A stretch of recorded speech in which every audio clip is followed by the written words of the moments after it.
हिमे की टीम ना sphere of मेगाक्राफ्ट मतलब कि जादूगरों का शिखर के पास फाइनली पहुंच गए थे वो लोग। मतलब कि जादूगरों का ना होली प्लेस भी आप इसे कह सकते हो। और मोरियाना बताने लगते हैं कि जादू सीखने का ना सबसे बेस्ट प्लेस है ये, और यहाँ पे ना हमें काफी ज्यादा कमाल कमाल के टैलेंट्स देखने को मिलेंगे। और इसके बाद मोरियाना ना वहाँ के जादूगरों के बारे में बताने लगती है कि यहाँ के जादूगर ना एक तरह से दूसरों में ना ज्यादा रुचि नहीं लेते, वो ना अपने काम से काम रखते हैं एक तरह से। और अभी वो लोग ना अपने फाइनल लोकेशन पे पहुंच गए थे और तभी अंदर से आवाज आता है कि तुम लोगों को अंदर आ जाना चाहिए। और इसके बाद वो सभी अंदर जाते हैं और वहाँ पे ना एक लेडी बैठी हुई थी और वो बताने लगते हैं कि मैं ना यहाँ की प्रभावी हूँ और मुझे आप सभी रिंग प्रिंसेस से मिलकर काफी ज्यादा अच्छा लगा और आप सभी यहाँ पे आए उसके लिए हमें काफी ज्यादा अच्छा लगा। और इसके बाद हिमे भी ना काफी ज्यादा धन्यवाद करने लगती है वहाँ पे। और इसके बाद तभी वो लेडी ना सीधा हिमे के पास आती है और बताने लगता है कि तुमने उससे काफी ज्यादा मिलती जुलती हो। और हिमे को ना बिल्कुल भी समझ में नहीं आता कि आखिरकार वो लेडी क्या कह रही है। और इसके बाद वो बताने लगता है कि तुम्हारी मदर को भी ना एक तरह से मैंने जादू सिखाया और तुम ना मुझे एक तरह से ग्रैंड मदर कह सकती हो या फिर आंट भी कह सकती हो। और जब तुम काफी ज्यादा छोटी थी ना तो उस टाइम पे मैंने तुम्हें देखा था। और तभी मोरियाना भी बोलने लगता है कि आपने मुझे तो ये सारी बातें कभी भी नहीं बताई। और इसके बाद वो ना हिमे की मदर के बारे में बताने लगते हैं कि सच में काफी ज्यादा टैलेंटेड थी और मैं आशा करती हूँ कि तुम्हारे अंदर भी ना मुझे सभी टैलेंट देखने को मिले। और आपका जो काम है सच में काफी ज्यादा डिफिकल्ट है देखा जाए तो, बट मैं कोशिश करूंगी कि मैं तुम्हारी मदद कर सकूं। और ये सुनकर ना हिमे को भी ना काफी ज्यादा अच्छा लगता है वहाँ पे। और इसके बाद वो बताने लगता है कि मुझे नहीं पता कि तुम सभी रिंग की पावर्स का सही तरीके से इस्तेमाल कर भी पा रहे हो या फिर नहीं कर पा रहे। और वो बताने लगता है कि अभी तुम्हें यहाँ पे ना काफी अच्छी वाली ट्रेनिंग मिलने वाली है। और तभी एक मास्क वाली लेडी बताने लगती है कि मैं फायर मैजिक सिखाने वाली हूँ, मतलब कि वो ग्रेनाइट को सिखाने वाली थी। और तभी एक बोलते हैं कि मैं विंड मैजिक सिखाने वाली हूँ और वो नेफ्टीज को सिखाने वाली थी। और वो बताने लगता है मतलब कि मेन लेडी बताने लगते हैं कि अभी हमारे पास बिल्कुल भी टाइम नहीं है तो तुम्हारी ट्रेनिंग ना हम अभी से स्टार्ट करते हैं। और इसके बाद तभी हमें हिमे का ना पास्ट का सीन दिखाया जाता है जहाँ पे हिमे ना काफी ज्यादा रो रही थी, मतलब कि उसकी मदर ना उसको अलविदा कर रही थी वहाँ पे इस कारण। और वो बोलती है कि तुम्हें अपना अच्छे से ध्यान रखना। और इसके बाद वो वहाँ से चली जाती है और हिमे भी ना अभी काफी ज्यादा परेशान हो गई थी वो पास्ट देखने के बाद। और तभी वो लेडी वहाँ पे आती है और बोलती है कि मुझे ऐसा लगता है कि अभी हमें यहाँ पे रुक जाना चाहिए। और इसके बाद बताने लगता है कि ट्रेनिंग रूम में कुछ ज्यादा अंधेरा है ना। और नेफ्टीज बोलने लगते हैं कि नहीं मुझे ऐसा कुछ भी नहीं लगता। और वो बताने लगते हैं कि मैंने तुम्हारी उत्तेजना को एक तरह से रोकना चाहती हूँ, मतलब कि लोग ज्यादा इधर उधर के बारे में ना सोचे इस कारण कमरा अंधेरा रखा गया है। और यहाँ पे तुम अपने लाइट के जरिए मतलब कि अपनी पावर की लाइट के जरिए ना वहाँ पे उजाला कर सकती हो। और इसके बाद बताने लगते हैं कि लाइट मैजिक का जितने भी पूर्व अधिकारी थे ना वो सच में काफी ज्यादा पावरफुल थे। और साथ ही लाइट मैजिक ना बाकी मैजिक के मुकाबले ना काफी ज्यादा डिफरेंट होता है और इसका इस्तेमाल केवल तुम और साथ ही रिंग किंग ही कर सकते हो। और हिमे बताने लगते हैं कि ग्रैंडपा ने भी तो काफी बार इस मैजिक का इस्तेमाल कर रखा है एक तरह से, काफी घबराते हुए बोलती है। और वो बताने लगते हैं कि अच्छा तुम एल्बेस्टर की बात कर रहे हो और वो मेरे हिसाब से फायर मैजिक का इस्तेमाल करता है और उसने भी अपना मैजिक ना यहीं पे सीखा था और उसका मैजिक ना एकदम सूर्य की तरह चमकदार है। और वो बताने लगता है कि लाइट मैजिक ना एक तरह से व्यक्ति के ना अस्तित्व से जो पावर निकलता है ना उससे चमकता है। और वो बताने लगता है कि लाइट मैजिक का इस्तेमाल ना मुझे नहीं आता और सच बताओ तो तुम्हें वो चीज ना कोई भी नहीं सिखा सकता, मतलब कि अगर तुम्हें लाइट मैजिक सीखना है तो वो तुम केवल अपने आप से सीख सकती हो और तुम्हें अपने आप को समझाना होगा कि आखिरकार तुम इसको कैसे कर सकती हो। और इसके बाद तभी ओल्ड लेडी बताने लगता है कि मुझे ऐसा लगता है कि अभी हमें यहाँ पे बस करना चाहिए। और इसके बाद वो ना वहाँ से जाने लगती है और तभी बोलते हैं कि मैंने सुना है कि लाइट तुम्हें काफी ज्यादा पसंद करता है, मतलब कि साथ हो और साथ ही वो तुम्हारा पीछा करते करते दूसरी दुनिया से यहाँ पे आया है। और सच बताओ तो काफी ज्यादा कमाल की बात है। और हिमे भी ना अभी काफी ज्यादा शर्मा जाती है और बोलती है कि नहीं ऐसा कुछ भी नहीं है। और अभी काफी ज्यादा शर्माते हुए ना वो सातों की तारीफ करने लगती है और बताती है कि मैं उसके बराबर एक तरह से होना चाहती हूँ। और वो लेडी भी बोलने लगती है कि मुझे ऐसा लगता है कि वो काफी ज्यादा अच्छा लड़का है। और वो बताने लगते हैं कि जादू के बारे में ना मैं तुम्हें और भी काफी ज्यादा चीजें बताऊंगी और मुझे ना तुम्हारे पर भरोसा है कि तुम लाइट मैजिक का इस्तेमाल काफी आसानी से कर लोगे। और वो सुनकर ना हिमे को काफी ज्यादा अच्छा लगता है। और इसके बाद हिमे नहा रही होती है और वो ना अपने मदर के बारे में सोच रही थी और साथ ही सातों के बारे में सोच रही थी। और इसके बाद तभी वहाँ पे मोरियाना आ जाती है और वो ना थोड़ा मजे लेने लगती है। और हिमे बताने लगता है कि मुझे तो ऐसा लगा था कि मुझे यहाँ पे कोई लाइट मैजिक सिखा देगा, बट सच बताओ तो यहाँ पे भी कोई नहीं सिखा सकता और मैं अभी काफी ज्यादा परेशान हो रही हूँ, लिटरली काफी ज्यादा हरकतें करते हुए बताने लगती है। और इसके बाद उसकी बहन बोलने लगती है कि तुमने ये तो एकदम सही बोला, बट मुझे तुम्हारे पर काफी ज्यादा भरोसा है। और इसके बाद वो बताने लगते हैं कि मैंने यहाँ पे 10 साल तक लगभग प्रैक्टिस करती रही थी और साथ ही मुझे तो ये लगा था कि आप ना जादू का इस्तेमाल बिल्कुल भी कर भी नहीं पाओगे। और वो अपने लाइफ के बारे में बताने लगते हैं कि सच बताओ तो मैं इतनी बड़ी हो गई बट मेरा कोई भी दोस्त नहीं है और मेरी लाइफ में सच में काफी ज्यादा बोरिंग है। और इसके बाद हिमे ने उससे काफी ज्यादा माफी मांगने लगती है। एक तरह से हिमे को लगता है कि वो उसकी गलती है। और इसके बाद वो बताते हैं कि मुझे रिंग नहीं मिला, इस कारण मैंने जादू का रास्ता एक तरह से अपनाया और इसमें आपसे नफरत करने वाली तो कोई बात ही नहीं है। और इसके बाद वो बताने लगता है कि बस मुझे ना एक नॉर्मल लाइफ चाहिए, मतलब कि जब मैं ब्रदर को देखती हूँ, मतलब कि हिमे के हस्बैंड को, तो मुझे काफी ज्यादा अच्छा लगता है एक तरह से। और कभी कभार तो उनके साथ रहते हुए ना मुझे भी काफी ज्यादा घबराहट फील होता है आपकी तरह और साथ ही मैं भी काफी ज्यादा उत्तेजित हो जाती हूँ कभी कभार तो। और ये सुनने के बाद ना हिमे काफी ज्यादा गुस्सा होने लगते हैं और बोलते हैं कि तुझे पता है ना कि वो मेरा हस्बैंड है। और इसके बाद मोरियाना ना काफी ज्यादा मजे लेने लगते हैं वहाँ पे अगेन। और हिमे अगेन बोलने लगता है कि तुम्हें पता है ना कि साथ तो मेरा है। और मोरियाना बोलने लगता है कि तो आपको की जेलसी फील हो रहा है, मतलब कि मुझे पता है वाकई है। और मोरियाना बताने लगता है कि अभी ना आप साथों से कुछ टाइम तक नहीं मिल पाओगे और अभी ना आपको उनको दिखाना होगा कि आप कितनी ज्यादा कमाल की हो चुकी हो। और इसके बाद हिमे ना काफी ज्यादा प्रैक्टिस करते हैं बट उसके बाद भी ना अभी तक उससे कुछ नहीं हुआ था। और इसके बाद हिमे ना डिनर टेबल पे बैठी होती है और तभी वहाँ पे नेफ्टीज आती है और वो बताते हैं कि मुझे माफ करना मैं थोड़ा लेट हो गई। और इसके बाद वो बताने लगते हैं कि एक हफ्ते से ज्यादा यहाँ पे हो गए और सच बताओ तो ये प्लेस तो मुझे काफी ज्यादा कमाल का लग रहा है, मतलब कि यहाँ पे मैजिक करने में सच में काफी ज्यादा अच्छा लगता है। और इसके बाद हिमे भी बोलने लगते हैं कि मुझे ऐसा लगता है कि तुम्हारे लिए ना एकदम परफेक्ट प्लेस है। और इसके बाद बोलने लगते हैं क्या तुम्हारे टीचर कैसे पढ़ा रहे तुम्हें। और ये सुनने के बाद लिटरली वहाँ पे नेफ्टीज ने काफी ज्यादा वियर्ड सा फेस बना देती है और वो बोलते हैं कि सच में टीचर ना काफी ज्यादा खतरनाक है एक तरह से। और इसके बाद वो लोग ना हिमे की बात करने लगता है, मतलब कि वो बंदी अभी काफी ज्यादा प्रॉब्लम में थी। और नेफ्टीज भी बोलने लगता है कि सच में तुम्हारे लिए काफी ज्यादा डिफिकल्ट है लाइट मैजिक को सीखना, क्योंकि उसके यूजर्स भी तो काफी ज्यादा कम ना, मतलब कि एक तरह से नाम मात्र है, मतलब कि ना के बराबर। और साथ ही आपको कोई सिखा भी नहीं सकता वो मैजिक। बट मैं होप करती हूँ कि आपसे ना काफी अच्छे तरीके से हो जाए। और इसके बाद हिमे भी ना उसको धन्यवाद करने लगती है और बोलती है कि तुम्हें ना अपनी ट्रेनिंग पे फोकस करना चाहिए, मतलब कि मैं मैनेज कर लूंगी, तो मेरी फिक्र बिल्कुल भी मत करो। और इसके बाद तभी वहाँ पे ग्रे नाइट आती है और लिटरली वो ना काफी ज्यादा हालत खराब थी उसकी, और वो ना अभी काफी ज्यादा उल्टा सीधा बोलने लगती है अपनी टीचर के बारे में और साथ ही अपने फायर मैजिक के बारे में कि सच में काफी ज्यादा डिफिकल्ट होता है और साथ ही शरीर का ना ऐसी की तैसी हो जाती है उस मैजिक के अंदर। और इसके बाद वो आते हैं ना सबसे पहले वहाँ पे खाना खाने लगता है क्योंकि बंदी को काफी ज्यादा भूख लग गया था। और इसके बाद तभी हिमे काफी गुस्से में बोलने लगते हैं कि आखिरकार तुम्हारी ट्रेनिंग कैसे चल रही है, और नेफ्टीज बताते हैं ठीक ही ठाक चल रही है, मतलब कि ग्रे नाइट बोलती है। और इसके बाद तभी वहाँ पे ग्रे नाइट की टीचर आ जाती है और बोलने लगते हैं मतलब कि तुम भी मुझे इनवाइट कर सकते हो, मतलब कि अपने दोस्तों के साथ चिल करने के लिए। और इसके बाद तभी वो दोनों पूछने लगते हैं कि आखिरकार ये कौन है, मतलब कि हिमे और नेफ्टीज पूछने लगते हैं। और लिटरली तभी हमें पता लगता है कि वो ना ग्रे नाइट की मदर थी, लिटरली भाई वो ना ग्रे नाइट की मदर ही थी। और ये सुनने के बाद ना वहाँ पे सभी लोग काफी ज्यादा हैरान हो जाते हैं, लिटरली काफी ज्यादा ही हैरान हो जाते हैं। और नेफ्टीज सोचते हैं कि शायद वो मास्क वाली लेडी ना यही थी। और इसके बाद वो अपने बारे में बताने लगता है कि मुझे ना ट्रेनिंग की काफी ज्यादा जरूरत है, इस कारण मैंने अपने किंगडम को छोड़ दिया ताकि मैं अपने आप को और भी ज्यादा पावरफुल बना सकूं।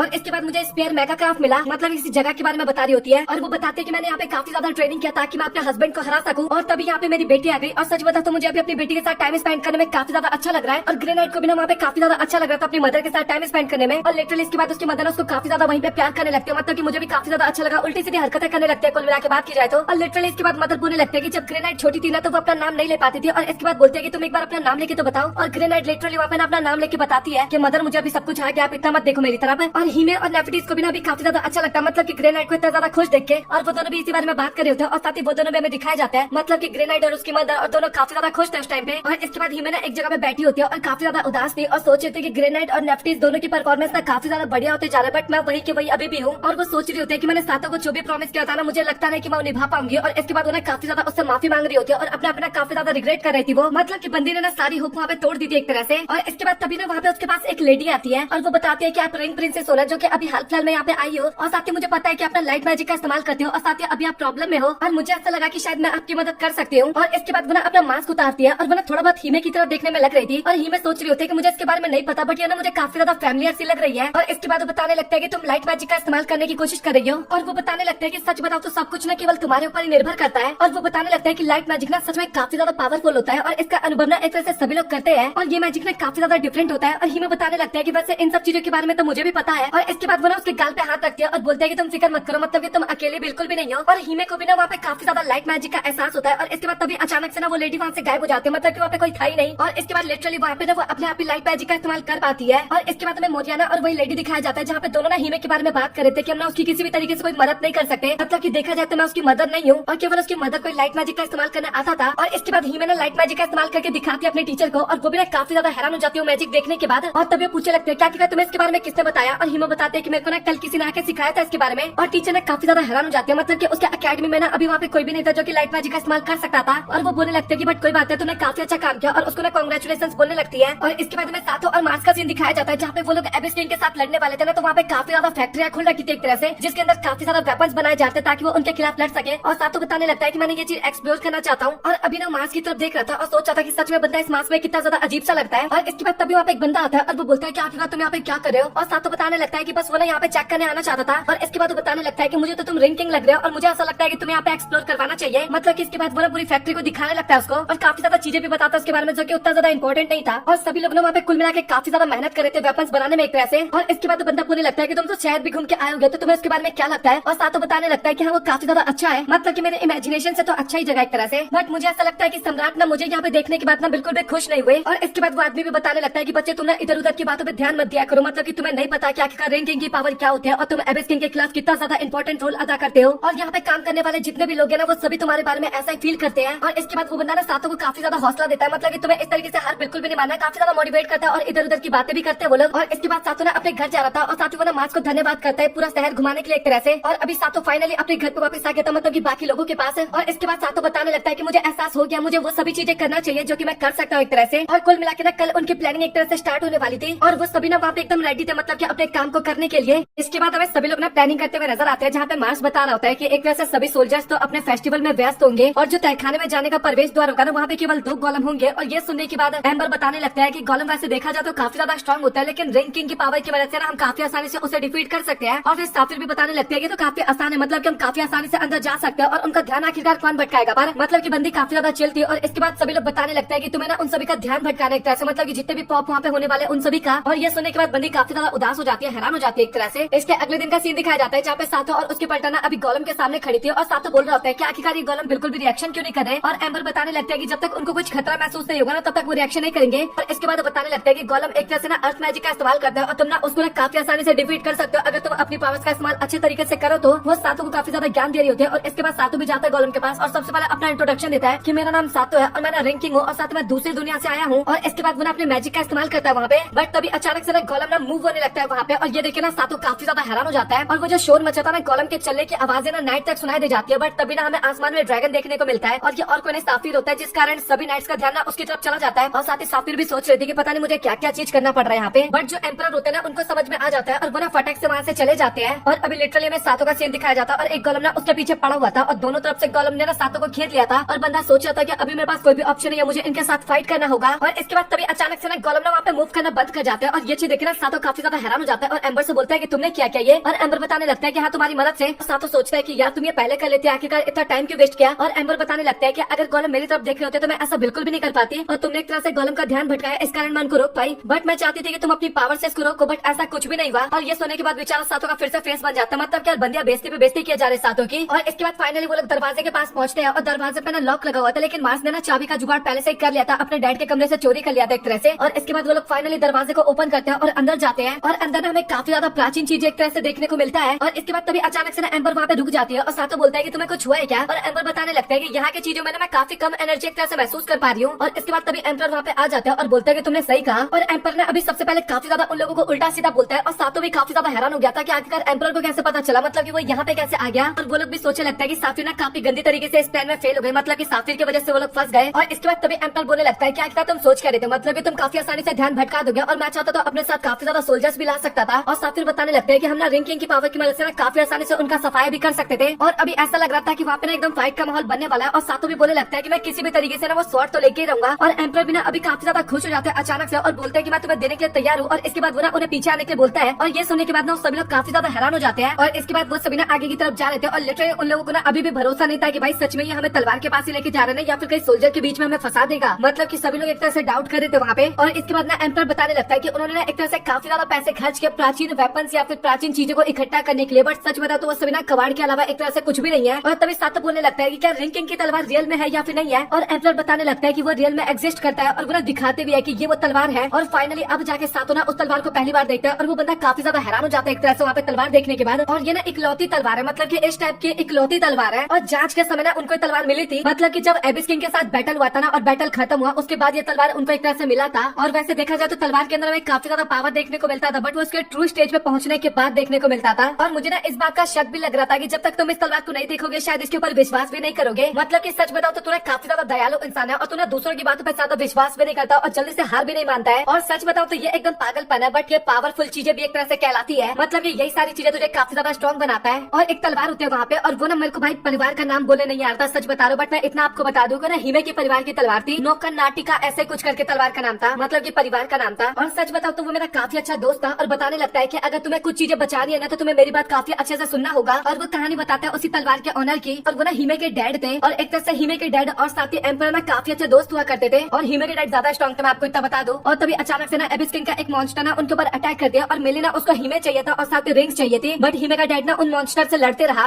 और बैटल काफी ज्यादा जबरदस्त हुआ। और एक पल ऐसा है जब उसकी लाइट की रोशनी ना खत्म होने लगा और अंत में जाके ना उन्होंने अपना दम तोड़ दिया और उसी के साथ ना लाइट मैजिक ना एक तरह से गायब हो गया। और सच बताओ तो ये रिंग्स ना किसी को भी बचाती नहीं है, मतलब कि मेरे लिए तो किसी को भी नहीं बचाया। मतलब कि अगर हमें एबिस किंग को हराना है तो उसके लिए हमें काफी ज्यादा चीजें की जरूरत पड़ने वाली है, जैसे कि नेचुरल पावर हो गया, माइंड एकदम शार्प होना चाहिए, इस टाइप की चीजें की काफी ज्यादा जरूरत है। और ये सारी चीजें ना एक पर्सन को काफी ज्यादा स्ट्रॉन्ग बनाता है। और तुम्हारे पास अभी रिंग है तो तुम्हें काफी ज्यादा पावरफुल बनना पड़ेगा। कहीं तुम ये मत सोचना कि तुम्हारे पास अचानक से कैसे शक्ति आ जाएगी और तुम काफी ज्यादा स्ट्रॉन्ग हो जाओगे, ऐसा कुछ भी नहीं होगा। तुम्हें मेहनत अपने आप ही करना होगा और एबिस किंग इस दुनिया को अब पूरी तरीके से डिस्ट्रॉय करने के लिए वापस आएगा और सच बताओ तो उसको कोई भी नहीं रोक पाएगा। और लिटरली पता है अभी एम्परर क्या बोलता है कि तुम्हें ना एल्बेस्टर पे ना ज्यादा भरोसा करने की जरूरत नहीं है, मुझे पक्का भरोसा है कि वो ना कुछ गलत करने का प्लान कर रहा है एक तरह से। और एक तरह से एबिस किंग ने उसके ऊपर अटैक किया, साथ ही उसके फैमिली के ऊपर भी अटैक किया और इस कारण वो बंदा केवल अभी रिंग किंग की पावर की बदौलत ही चिपका हुआ है, मतलब कि उसी की पावर के भरोसे है। मुझे पक्का भरोसा है कि वो अपने रास्ते एक तरह से भटक गया है। और इसके बाद तभी वहाँ पे साफिर आती है और बोलती है कि सच में मेरा काम तो काफी ज्यादा डिफिकल्ट था। और इसके बाद तभी वो एम्परर को वहाँ पे देख के ना काफी ज्यादा हैरान हो जाते हैं और सोचते हैं कि आखिरकार ये यहाँ पे क्या कर रहा है। और एम्परर बताते हैं कि मुझे पता है कि तुम अनदर वर्ल्ड से आए हो और तुम्हें ना यहाँ के रूल्स को फॉलो करने का ना बिल्कुल भी जरूरत नहीं है और तुम्हें केवल अपने आप पे भरोसा करना है और वो सारी बातचीत याद रखना जो भी मैंने तुम्हें बताया था, मतलब कि अभी जो भी मैंने तुम्हें बताया है। और वो बताने लगता है कि एक टाइम ऐसा आएगा ना जब तुम अपना रास्ता भूल जाओगे तुम्हें नहीं पता होगा कि आखिर तुम्हें क्या करना है। और इसके बाद तभी सातो बोलता है कि क्या मैं हिमे के डैड का स्वॉर्ड ले सकता हूँ, और एम्पर ना परमिशन दे देते हैं उसको लेने का। और इसके अगले सीन में वो सभी ना हमें अगेन अपने घर पे दिखाए जाते हैं। और इसके बाद घर पे आने के बाद उनको कुल मिला के पता चल जाता है कि रिंग किंग का स्वॉर्ड जैसा तो कुछ था ही नहीं, बल्कि वो लेजेंडरी स्वॉर्ड तो हिमे के फादर का स्वॉर्ड था एक तरह से। और इसके बाद में वो और भी काफी ज्यादा चीजें बताने लगता है एल्वेस्टर मतलब की। और तभी मार्स बोलता है कि भाई मैं तेरी स्वॉर्ड ले लूं क्या, मतलब ये काफी ज्यादा कमाल का। और साथ में बोलता है कि मैं क्यों दूं अपनी स्वॉर्ड। और मार्स बताने लगता है कि सच बता तो ये स्वॉर्ड मेरे हाथ में काफी अच्छे तरीके से बैठ रखा है और इसका इस्तेमाल मैं काफी अच्छे तरीके से कर पाता हूँ। और इसके बाद एल्वेस्टर बताने लगता है कि अभी ना हमें आगे जाना होगा और साथ में हम ना रास्ते में हिमे और बाकी लोगों को भी पिक कर लेंगे। और साथ में सोच रहा होता है कि आपने सही कहा, और सच बता तो मैं ना एम्परर को एक तरह से काफी ज्यादा मिस करूंगा, मतलब कि वो जितने बुरे देखने में लगता है उतने बुरे वो है नहीं। और साफिर भी सोचने लगता है कि भाई उसने कोई जादू वादू कर दिया क्या, मतलब कि आखिरकार साथी इतना ज्यादा स्ट्रेंज बिहेव क्यों कर रहा है। और एम्बर बताने लगता है कि ऐसी बात बिल्कुल भी नहीं है, उसको ना बस अपनी जिम्मेदारी का एहसास हो रहा है, जो भी रिंग किंग का कार्य होता है उस कार्य के लिए। और सातों बंदा भी ना कुछ तो सोच में होता है, पर हमें पता नहीं चलता है कि आखिरकार वो क्या सोच रहा है। और इसके बाद हमें हिमे का सीन दिखाया जाता है जो कि ना अपने लाइट मैजिक का इस्तेमाल कर रही थी। और साथ ही ग्रैनी भी बताने लगते हैं कि सच में काफी कमाल की बात है कि हिमे मैजिक सीख गई। और मोरियाना बताने लगते हैं कि काफी ज्यादा स्ट्रेंज है कि अचानक से हिमे ने लाइट मैजिक इतने अच्छे तरीके से सीख लिया। और ग्रैनी बताने लगते हैं कि तुम्हें जेलसी फील हो रहा है क्या। और मोरियाना बोलने लगते हैं कि आखिर मुझे क्यों जेलसी फील होगा, मतलब कि इस टाइप के ना काफी ज्यादा वहाँ पे बातचीत करने लगते हैं। बट मोरियाना को ना वहाँ पे कुछ ना कुछ तो गड़बड़ सा फील होता है। और इसके बाद में रात का सीन दिखाया जाता है जहाँ पे हिमे ना कहीं पे जा रही होती है और लिटरली मोरियाना ना उसका पीछा कर रही थी और सोच रहे थे कि आखिरकार दीदी रात के टाइम पे कहाँ पे जा रही है। और इसके बाद तभी हिमे ना उसी लेडी के पास जाके ना बैठ के उसके साथ बात कर रही होती है। और ये चीज देखने के बाद लिटरली मोरियाना ना काफी ज्यादा हैरान हो जाती है। अभी आप लोग सोच रहे कि हिमे एक लड़की के साथ तो बैठी है तो मोरियाना इतना ज्यादा हैरान क्यों हो रही है। और तभी हमें पता लगता है कि हिमे अभी जिसके साथ बात कर रही है ना वो एक एबिस मॉन्स्टर था, वो एबिस किंग था या फिर एबिस मॉन्स्टर था, बट वो था एबिस का मॉन्स्टर। और हिमे उसे बता रही होती है कि सच में मैं काफी ज्यादा सरप्राइज हो गई मैजिक का इस्तेमाल करने के बाद, और सच में आप काफी ज्यादा कमाल की हो। और वो भी बताने लगता है कि सच में मुझे काफी अच्छा लगा तुम्हारी मदद करके। और इसके बाद तभी अचानक से ना उन्हें कुछ एहसास होता है, मतलब कि उसी लेडी को कि यहाँ पे कोई है, बट इसके बाद वो ना इग्नोर कर देते हैं उसे और बोलने लगता है कि तुम अपने प्यार के बारे में मुझे कुछ बताओ। और हिमे ना काफी ज्यादा शर्मा जाती है। और इसके बाद वो ना काफी ज्यादा चीजें बोलने लगते हैं और हिमे बोलने लगते हैं कि ऐसी बात नहीं है, मतलब कि मैं जिससे प्यार करती हूँ ना वो अभी करंटली रिंग किंग है। और वो बताने लगता है कि सच में काफी ज्यादा अच्छा है, मतलब कि मेरे लिए इतना कुछ मेहनत कर रहा है जबकि उसको ये सब कुछ करके ना कुछ मिलेगा नहीं उसके बाद भी। और सच बता तो उसने मेरे लिए सब कुछ छोड़ दिया और मेरे लिए ना वो हमेशा नंबर 1 रहेगा और मैं भी उसके लिए नंबर 1 रहूंगी। और इसके बाद काफी ज्यादा शर्माते बोलने लगते हैं कि नहीं ऐसा कुछ भी नहीं है, मतलब कि मैं तो ऐसा ही कुछ भी बोल रही थी। और इसके बाद बोलने लगते हैं कि क्या तुम मेरी मदद करोगी एक बार। और हिमे बताने लगता है कि जब वो मैजिक अच्छे से इस्तेमाल करना सीख जाएगी ना तो उसके बाद मैं तुम्हारी मदद जरूर करूंगी। और इसके बाद बताने लगता है कि मैं तुम्हें कुछ बताना चाहती हूँ। और इसके बाद बोलने लगते हैं कि तुम अपना दिल मेरे लिए खोल दो। और तभी अचानक से ना हिमे को वहाँ पे कुछ हो जाता है। और अभी ना मैं तुम्हें एकदम डीप मैजिक सिखाने वाले हूँ, क्या उसका इस्तेमाल कैसे किया जाता है। और तुम्हें डरने की बिल्कुल भी जरूरत नहीं है, तुम्हें बस मेरे ऊपर भरोसा रखना होगा। और इसके बाद हमें मोरियाना और साथ ही ग्रैनी दिखाए जाते हैं जो कि हिमे की तरफ भागते हुए आ रहे थे और दोनों बात कर रहे थे कि वो मॉन्स्टर था या फिर एबिस किंग था। और मोरियाना बताने लगता है कि मुझे इसके बारे में नहीं पता, बट वो मॉन्स्टर टाइप लग रहा था। और वो दोनों ना वहाँ पे काफी ज्यादा डर गए थे। और इसके बाद हमें हिमे दिखाई जाते हैं जो कि एक ना अलग से प्लेस पे पहुंच गई थी। और वो ना अपने सामने सातों को देखती है और सातों के साथ बाकी की चारों प्रिंसेस भी थी और सातों के पास जाती है वो, बट सातों ने उसको बिल्कुल भी भाव नहीं देता। और ये देखकर बेचारे को काफी ज्यादा बुरा लगता है। और इसके बाद वो लेडी बताने लगता है कि तुम्हें डर लग रहा है कि कहीं तुम्हारा रिलेशनशिप खत्म ना हो जाए एक तरह से। और मुझे ऐसा लगता है कि तुम्हें ना सब कुछ चेंज कर देना चाहिए, मतलब कि तुम्हें काफी ज्यादा सेल्फिश बन जाना चाहिए और तुम अपने मैजिक की वजह से पूरे वर्ल्ड को चेंज कर सकती हो। और सच बता तो तुम्हें जो चीज चाहिए ना उसके लिए तुम्हें और भी ज्यादा ईमानदार रहना चाहिए। और इसके लिए ना तुम्हारी डार्क एबिस काफी ज्यादा मदद करेंगे। और वो बताने लगता है कि लाइट से ना ज्यादा कुछ हमें देखने को नहीं मिलेगा, मतलब कि अगर तुम्हें ट्रू पावर चाहिए तो उसके लिए तुम्हें इविल को अपनाना होगा और उसके बाद हम मिलकर ना इस दुनिया पे राज करेंगे। और बताने लगते हैं कि मैं तुम्हें पावर ऑफ डार्कनेस अभी दिखाती हूँ। और इसके बाद तभी वो लोग ना एक अंधकार में जाने लगते हैं। और इसके बाद बोलने लगते हैं कि आखिरकार तुम्हें क्या चाहिए। और हिमे बताने लगते हैं कि बस मैं और साथों और कोई भी नहीं। और इसके बाद हमें बाहर का सीन दिखाया जाता है जहाँ पे अलग सा काफी खतरनाक सा मैजिक हो रखा था। और इसके बाद तभी अचानक से ना हिमे का ड्रेस चेंज हो जाता है और ये ना कुछ अलग सा ड्रेस आ गया था और लिटरली इसमें काफी ज्यादा कमाल लग रही थी, मतलब कि ये इसका ओरिजिनल ड्रेस होना चाहिए था मेरे हिसाब से। तो मतलब कि भाई कोई भी गाली मत बकना, माफ करना। और ये चीज देखे ना बाकी सभी लोग भी काफी ज्यादा हैरान हो जाते हैं वहाँ पे। और इसके बाद तभी वो ना मैजिक से ना अपने पास एक जादुई छड़ी भी ले आती है और उसका ना कलर भी चेंज कर देती है, मतलब कि वो ना अलग सा कर देती है एक तरह से अपने मैजिक की मदद से। और इसके बाद वो लेडी अगेन वहाँ पे आ जाती है और बोलती है कि तुमने सच में काफी अच्छा काम किया और मुझे ऐसा लगता है कि तुम्हें अभी एबिस किंग के पास चलना चाहिए। और इसके बाद लिटरली वो ना उसको अपने साथ चलने के लिए बोल रही थी और सभी लोग ना काफी ज्यादा डर गए थे और बोल रहे होते हैं कि हिमे तुझे उसके साथ बिल्कुल भी नहीं जाना। और हिमे ना जाने से सीधा मना भी कर देते लिटरली वहाँ पे। और ये चीज देखे ना वो लेडी काफी ज्यादा हैरान हो जाते हैं, मतलब कि स्पिरिट। और इसके बाद तभी अचानक से ना हिमे वहाँ पे कोई मैजिक स्पेल कास्ट करती है और अभी जो घर था ना, मतलब कि जो लाइब्रेरी था वो ना अचानक से बर्बाद होने लगता है, पूरा कुछ टूटने लगता है। और इसके बाद तभी हमें ग्रे नाइट और नेफ्टिस का सीन दिखाया जाता है जहाँ पे ग्रे नाइट ना नेफ्टिस को बचा के ना बाहर की तरफ लेके जा रही होती है। और अभी वो जगह भी ना एकदम से बदलने लगा था और ये चीज देख के ग्रैनी भी काफी ज्यादा हैरान हो जाती है। और इसके बाद हमें बाकी लोग दिखाए जाते हैं जो कि अभी नेफ्टिस के पास जा रहे थे, मतलब कि उन्हीं लोगों के पास, और सोच रहे थे कि क्या हिमे मैजिक सीख गई होगी या फिर नहीं सीखी होगी। और वो लोग सोच रहे होते हैं कि एकदम डाउटफुल क्वेश्चन है, मतलब कि पूरी तरीके से कंफर्म नहीं उसको लेके। बट इसके बाद तभी वो अपने सामने का दृश्य देख कर काफी ज्यादा डर जाते हैं, हैरान हो जाते हैं, मतलब कि जो स्पेयर था ना वहाँ का वो एकदम ही चेंज हो गया था। और इसके बाद फाइनली वो सभी लोग वहाँ पे पहुंचते हैं और पूछने लगते हैं कि आखिरकार क्या हुआ। और साथ ही साथों भी बोलने लगता है कि आखिरकार हिमे का है, मुझे हिमे कहीं नहीं दिख रही। और मोरियाना भी बताने लगता है कि सिस्टर ना उस बिल्डिंग के अंदर एक तरह से। और ये चीज सुनने के बाद ना सातों काफी ज्यादा हैरान हो जाता है, काफी ज्यादा डर जाता है। और अंदर हिमे पता है क्या इमेजिन कर रही होती है कि सातों अभी ना हम दोनों अकेले रहेंगे। मैं हिमे दिखाई जाती है जो कि बता रही होती है कि सातों में तुम्हारा काफी टाइम से वेट कर रही थी, और इसके बाद वो बताने लगता है कि हम दोनों एक साथ मिलकर एबिस किंग को हराएंगे, और सातों बिना उसकी बात मान जाता है और उसके बाद जाने लगता है। और तभी अचानक से ना वहाँ पे बाकी की लड़कियां भी आ जाती है और वो सभी भी बात करने लगता है कि आप ना हमारे राजा हो एक तरह से, और हम ना आपकी सारी इच्छाओं को पूरी करेंगे। और हिमे बोलने लगता है कि हम सभी ना आपके साथ है। और इसके बाद तभी हमें ना इविल वाली हिमे ना उनके पीछे नजर आती है, और तभी अचानक से ना सातों की आंख खुल जाती है और बाकी सभी लोग भी ना उसके पास आते हैं और बोलते हैं कि आखिरकार तुम्हें क्या हुआ। और सातों बताता है कि मैं ना हिमे को ढूंढने के लिए ना उस कैसल के अंदर गया था। और इसके बाद जो ओल्ड लेडी होती है ना बताने लगती है कि वहाँ पे ना तुम्हें काफी ज्यादा इल्यूजन्स देखने को मिलेंगे, मतलब कि हम भी जाने की कोशिश किए थे बट हम एंटर नहीं कर पाए। और सातों भी ना अभी काफी ज्यादा परेशान हो गया था और सोच रहा था कि आखिरकार यहाँ पे चल क्या रहा है। और इसके बाद ना सातों काफी ज्यादा हैरान हो गया था और वो बोल रहा होता है कि क्या एक तरह से हिमे अभी एबिस किंग के कंट्रोल में है। और इसके बाद एल्बेस्टर बताने लगता है कि रिंग ऑफ लाइट और साथ ही हिमे अलग हो जाए तो एबिस किंग की काफी ज्यादा प्रॉब्लम्स ना एक तरह से खत्म हो जाएंगी। और सातों बताने लगता है कि मैंने हिमे को कैसल के अंदर देखा था और वो काफी ज्यादा अजीब सी लग रही थी। और ये सुनने के बाद मोरियाना बोलने लगता है कि क्या सच बोले, मतलब कि आपने देखा था सिस्टर को। और वो सोचने लगता है कि काफी अजीब सी बात है, मतलब कि हम सभी एक तरह से नहीं देख पाए थे उसे, और तुम काफी ज्यादा स्पेशल है उसके लिए, और मुझे ऐसा लगता है कि वो तुमसे मिलना चाहती है। और वो बताने लगता है कि उसके अंदर ना शायद बहन ने ना एक अलग सी दुनिया बना रखी है और उसने शायद कुछ गलती किया होगा, इस कारण उसने तुम्हें रिजेक्ट कर दिया। और सातों भी ना काफी ज्यादा हैरान हो जाता है कि आखिरकार हिमे मुझे क्यों रिजेक्ट करेगी। ओल्ड लेडी भी बताने लगता है कि कुछ ऐसी बात होगी जो कि हिमे को अंदर ही अंदर से खाती जा रही होगी, और मुझे ऐसा लगता है कि उसको हमें जल्दी से ठीक करना होगा। और इसके बाद तभी ग्रेनाइट बताने लगता है कि सीधे शब्दों में कहा जाए तो तुम्हें ना हिमे के क्लोज जाने की कोशिश करना है। और सातों सोचता है कि हाँ मैं करके रहूंगा, मतलब कि मैं पूरी कोशिश करूंगा। और इसके बाद तभी अचानक से ना वहाँ पे काफी ज्यादा ना एबिस किंग के मॉन्स्टर अपीयर हो जाते हैं, और ये चीज देख के ना बाकी सभी लोग काफी ज्यादा घबरा जाते हैं। और वो सब लोग बात करने लगता है कि तुम्हें ना फिक्र करने की जरूरत नहीं है, मतलब कि इन मॉन्स्टर को एक तरह से हम संभाल लेंगे। मतलब कि उन सभी को ऐसा लगा था कि एबिस किंग चाहता है कि वो ना व्यस्त हो जाए, वो सब लोग वहाँ पे व्यस्त हो जाए। और सातों बोलने लगता है कि तुम लोग फिक्र मत करो, मतलब कि मैं काफी आसानी से इन सबको निपटा सकता हूँ। और ग्रेनाइट बोलते हैं कि तुम्हें यहाँ पे रुकने की जरूरत नहीं है, मतलब कि तुम्हें उस टाउन के अंदर एंटर करना है, मतलब कि टावर के अंदर एंटर करना है, तुम्हें हिमे को बचाना, हिमे के साथ लाइट मैजिक को बचाना, और बाकी सब काम तुम हमारे पास छोड़ दो। और मुझे पता है कि तुम ना हिमे को फिर से पहले की तरह कर लोगे। और इसके बाद सातों ना वहाँ पे काफी ज्यादा हैरान होने लगता है, और ग्रेनाइट बोलते हैं कि तुम्हें इतना हैरान होने की जरूरत नहीं है, मतलब कि मुझे पता है कि मैं काफी ज्यादा स्ट्रॉन्ग हूँ। और इसके बाद बाकी सभी लोग भी बोलने लगते हैं कि तुम्हें ना फिक्र करने की जरूरत नहीं है, मतलब कि हम सभी है यहाँ पे और हम सभी मिलकर एक साथ उसको हरा सकते हैं, मतलब कि हम काफी ज्यादा स्ट्रॉन्ग है। और इसके बाद तभी सातों बोलता है कि अच्छा ठीक है, तो फिर अभी मुझे हिमे के पास जाना होगा। तो इसके बाद वो ना जाने लगता है, और तभी साफिर बोलते हैं कि सातों तुम्हें ना इतना ज्यादा परेशान होने की जरूरत नहीं है, मतलब कि तुम्हें कर लोगे। और ये सुनकर ना सातों को भी काफी ज्यादा अच्छा लगता है और वो ना चुपचाप अभी जाने लगता है। और मोरियाना बोलने लगता है कि साफिर मतलब कि तुम कब से बदल गई। और ये सुनने के बाद ना साफिर भी काफी ज्यादा उदास हो जाते हैं, मतलब कि वियर्ड सा फेस बनाती है और बोलते हैं कि मैं बिल्कुल भी नहीं बदली, मैं पहले की तरह हूँ अभी भी। और इसके बाद सातों ना कैसल के अंदर एंटर करता है, और साथ ही जाते ही ना वहाँ पे हिमे उसका वेट कर रही थी। तो बताने लगता है कि मैं काफी टाइम से तुम्हारा वेट कर रही थी, और मैंने तो वेडिंग ड्रेस भी पहन लिया, और अभी हमें एक साथ मिलकर ना एबिस किंग को हराने वाले हैं। और सातों ना वहाँ पे सोच रहा था कि मुझे कुछ ना कुछ यहाँ पे गड़बड़ लग रहा है। और वो बताने लगता है कि मेरा काम है इस दुनिया को प्रोटेक्ट करने का, और सच बोलो तो मुझे तुम्हारी पावर की जरूरत है, और मैं चाहता हूँ कि तुम एकदम सेफ रहो। और वो बोलता है कि मैं तुम्हें यहाँ से ले जाने के लिए आया हूँ, मुझे नहीं पता क्या आखिरकार क्या हुआ, बट मैं नहीं चाहता कि तुम्हारे साथ कुछ भी हो, और तुम्हें मेरे साथ चलना होगा। और इसके बाद तभी हिमे बोलते हैं कि अच्छा ठीक है, मतलब कि तुम मेरे पास आओ और मुझे किस करो, और उसके बाद तुम्हें ना मेरी पावर मिल जाएगी। और इसके बाद सातों ना मना कर देता है, और मन में सोच रहा होता है कि मुझे ऐसा लगता है कि ये ना एकदम पिछली बार की तरह हो रहा है, बट आखिरकार मैं उसका हाथ थामने के अलावा और यहाँ पे कर ही क्या सकता हूँ। और इसके बाद वो बताने लगता है कि मुझे करना होगा, मतलब कि मुझे हिमे को बचाना होगा और साथ ही उसकी पावर्स को, ताकि मैं एबिस किंग को डिफीट कर पाऊँ। और इसके बाद तभी अचानक से वो एक अलग सी जगह पे पहुंच जाते हैं, मतलब कि स्पेस टाइप कुछ होता है, और वो सोचा होता है कि आखिरकार हिमे कहाँ चली गई। और इसके बाद तभी अचानक से ना उसके सामने युकाता पहन के हिमे आ जाती है, मतलब कि अभी ये लोग रियल वर्ल्ड में आ चुके थे। और वो सोच रहा होता है, मतलब कि सातों सोच रहा होता है कि आखिर यहाँ पे चल क्या रहा है, मतलब कि मुझे समझ में नहीं आ रहा कि आखिर यहाँ पे हो क्या रहा है। और मुझे ऐसा लगता है कि हिमे ने इसको एक तरह से अपनी सच्चाई मानती है। और इसके बाद तभी हिमे बोलते हैं कि आखिर तुम्हें क्या करना है, मतलब कि तुम्हें वर्ल्ड को नहीं बचाना क्या, और वर्ल्ड को बचाना तो चलो मेरे साथ है। और सातों बोलता है कि हाँ मुझे बचाना तो है, बट मुझे थोड़ा सा वेट करना पड़ेगा। और इसके बाद तभी हम वापस से पहले वाली जगह पे पहुंच जाते हैं, और इसके बाद सातों ना सीढ़ियों पे चढ़ के ऊपर जाने लगता है। और इसके बाद सातों ना फाइनली टॉप पे पहुंच जाता है, और दरवाजे को खोल के ना अंदर जाता है, और अंदर का दृश्य देख के बंदा काफी ज्यादा हैरान हो जाता है, क्योंकि इस टाइम पे हिमे को ज्यादा सुंदर लग रही थी। और उसको देख के ना सातों के मुंह से केवल एक ही चीज निकलता है कि क्या बवाल लग रही है भाई तू। और इसके बाद में बाकी लोगों का सीन दिखाया जाता है भाई, जो कि अपनी फुल पावर के साथ ना उन सभी मॉन्स्टर के साथ लड़े जाते हैं, मतलब कि सभी लिटरली अपना ना स्पेशल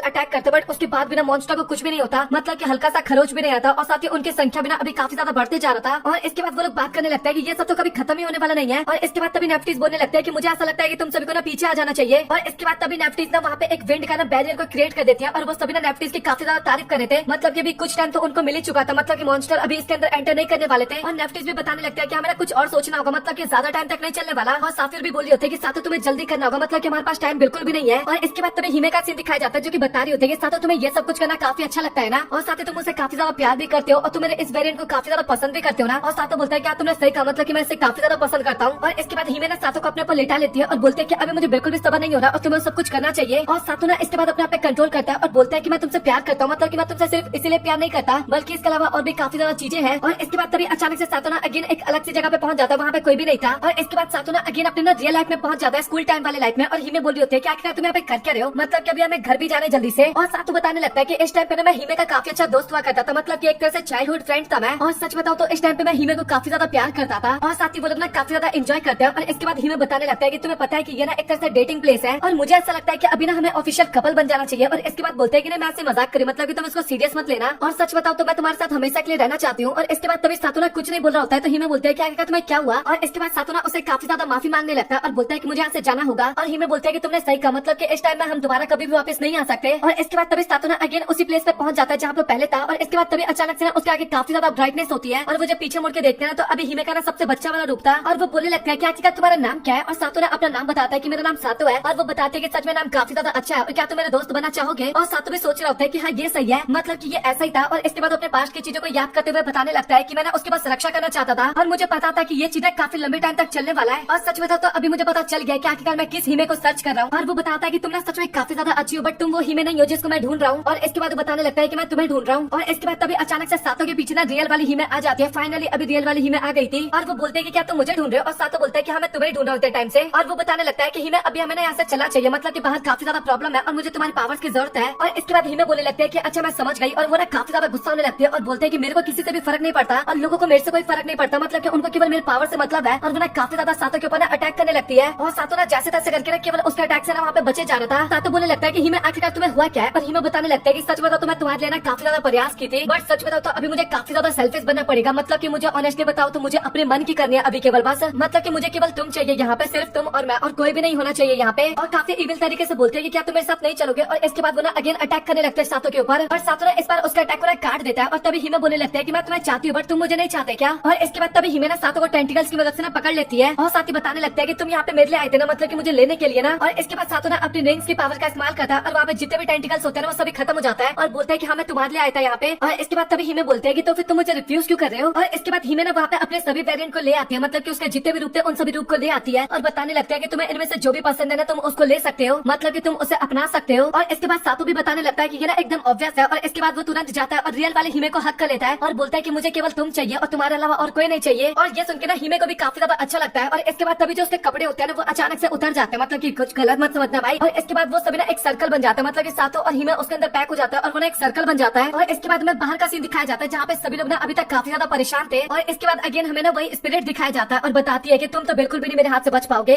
और वो मॉन्स्टर ना एक और पोर्टल वहाँ पे ओपन करती है और लिटरली उसके अंदर से मॉन्स्टर बाहर निकलता है। और इसका साइज ना काफी ज्यादा बड़ा था भाई, बहुत ही ज्यादा बड़ा होता है मॉन्स्टर। और उसको देखने के बाद ना वहाँ पे सभी लोग काफी ज्यादा डर गए थे। हाँ वो पोर्टल के बाहर ही था लेकिन उसके बाद भी ना वो सभी लोग काफी ज्यादा वहाँ पे डर गए थे। और वो सभी सोच रहे होता है कि मुझे पक्का भरोसा है कि हम ना इसको डिफीट बिल्कुल भी नहीं कर पाएंगे। और एल्वेस्टर भी सोच रहा होता है कि सातो तुम्हें जल्दी से यहाँ पे आना होगा। और इसके बाद तभी सातो का सीन दिखाया जाता है जहाँ पे उसकी आंख खुलती है और सोचता है कि आखिरकार मैं कहाँ पे आ गया। और इसके बाद हिमे दिखाई जाती है जो कि बता रही होती है कि उसको बचपन से ही पता था कि वो ना रिंग प्रिंसेस बनने वाली है और उसको ना अपने आप को सौंपना होगा रिंग प्रिंस को। और इसके बाद तुम मेरी लाइफ में आए और उसके बाद मुझे पता लगा कि दुनिया में जो मेरा कर्तव्य है, मतलब कि इस वर्ल्ड के अंदर जो मेरा काम है उसका तो कोई महत्व भी नहीं है और मुझे केवल तुम चाहिए थे उस टाइम पे। और अभी पता नहीं क्यों बट मैं काफी ज्यादा खुश हो रही हूँ। और वो बताने लगता है कि सातो फाइनली अब तुम मेरे हो गए हो। और इसके बाद सातो बताने लगता है कि अब मुझे पता चला कि आखिरकार हिमे की इच्छा क्या है। और वो बताने लगता है कि सच बताओ तो तुमने काफी ज्यादा गलत कर रही हो। और हिमे भी बताने लगता है कि तुम्हें फिक्र करने की जरूरत नहीं है, मतलब कि यहाँ पे कोई रिंग प्रिंसेस नहीं है, ना ही कोई एबिस किंग है। हम यहाँ पे एकदम अच्छे से अपनी लाइफ को बिता सकते हैं, ना ही हमें फाइट करने की जरूरत है, ना ही हमें किसी से डरने की जरूरत है। यहाँ पे केवल तुम हो और मैं हूँ। और सातो बताने लगता है कि क्या यही तुम्हारी इच्छा है, मतलब कि तुम एक ऐसी दुनिया में आना चाहते हो जहाँ पे कुछ भी नहीं है। और हिमे बताने लगता है कि मुझे ना किसी चीज की जरूरत नहीं है, बस तुम मेरे साथ मेरे यही इनफ है। और इसके बाद हिमे के सर में ना काफी ज्यादा पेन होने लगता है और वो बताने लगता है कि मुझे किसी की भी जरूरत नहीं है। बाकी लड़कियों का नाम लेते हुए बताने लगता है कि मुझे उन समय से किसी की भी जरूरत नहीं है, बस मैं चाहती हूँ कि इस प्रेजेंट में तुम मेरे साथ रहो। और सातो भी बताने लगता है कि ऐसे नहीं चलता, मतलब कि तुम इतनी आसानी से हार नहीं मान सकती हिमे, और तुम मुझे बता सकते हो कि आखिर तुम्हें क्या प्रॉब्लम है। और वो बोलने लगता है कि तुम मुझे प्रॉमिस करो कि तुम मेरे अलावा किसी और को नंबर 1 पे नहीं आने दोगे अपनी लाइफ में। मुझे नहीं पता बट सच बताओ तो मुझे काफी ज्यादा डर लग रहा है। और सच बताओ तो मुझे मेरे फ्यूचर से कोई भी फर्क नहीं पड़ता। और सातो भी सोच रहा होता है कि हिमे इतना ज्यादा डर रही है इन सभी चीजों से और मुझे इसके बारे में कुछ भी नहीं पता था। और वो बताने लगता है कि शायद मैं अपने काम में इतना ज्यादा व्यस्त हो गया कि मैं हिमे की तरफ देखना ही भूल गया। मतलब कि सच तो यह है कि मैं कभी भी हिमे को हमारा भविष्य दिखाई नहीं पाया। और इसके बाद हिमे अगेन बोलने लगता है कि सातो हम ना यहाँ पे अकेले रहेंगे, मतलब कि सिर्फ मैं और तुम हमेशा के लिए। और सातो ना वहाँ पे सीधा मना कर देता है। और इसके बाद सातो बताने लगता है कि मैं चाहे कुछ भी करना भूल जाऊँ, मतलब कि मैं तुम्हें तुम्हारा फ्यूचर ना दिखा पाऊँ, बट मैं इतना प्रॉमिस करता हूँ कि मैं तुम्हारे साथ वो सब कुछ करूंगा और वो भी एकदम अभी, मतलब कि वो सब का मतलब समझ जाओ भाई।